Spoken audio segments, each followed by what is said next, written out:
Well, more frustration and chaos at one of the busiest airports in the country. Close to 900 flights have been canceled into and out of Newark Liberty Airport over the past week, including dozens already today. It's having ripple effects across the whole country, and now the big worry is Wednesday's Real ID deadline.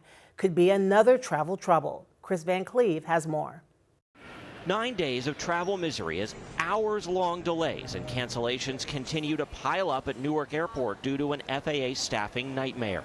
We've gotten 3 delays so far, but we're not set to take off for a couple hours. After a number of outages at a key FAA facility handling traffic coming in and out of Newark, controllers' screens essentially went blank, leaving them unable to communicate or track flights for at least 30 seconds, according to the Department of Transportation.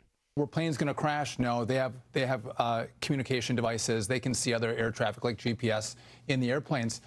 But it's a sign that we have a frail system in place, and it has to be fixed. It was a breaking point for about a half dozen controllers who sought trauma leave due to the working conditions. How concerned are you about the health of the air traffic control system? We had 7 flights yesterday delayed for over 3 hours in Newark. We fly at least 10 times a day into Newark. Those are significant. It's a very difficult customer experience to have 3-hour delays. Alaska Airlines CEO Ben Menacucci Monday. We have to be very vigilant with these issues and stay on top of it and communicate with the FAA and hopefully mitigate it. We don't want to fly if there's any question whether safety is going to be put at risk. So what you do is you slow things down. You slow things down so you can operate safely. But those delays are just too long. This group of friends stranded in Newark are hoping their 6th try will be the flight that actually takes them home to L.A. We're supposed to be at work tomorrow. With no passports and non-compliant driver's licenses, they worry Wednesday's Real ID deadline could be another travel trouble.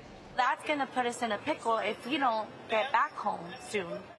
Real ID enforcement begins Wednesday. You will need a compliant ID or a passport to get through airport security. If you have a legacy ID that is not compliant, TSA says be at the airport early, perhaps up to 3 hours before a domestic flight, because you will receive additional screening.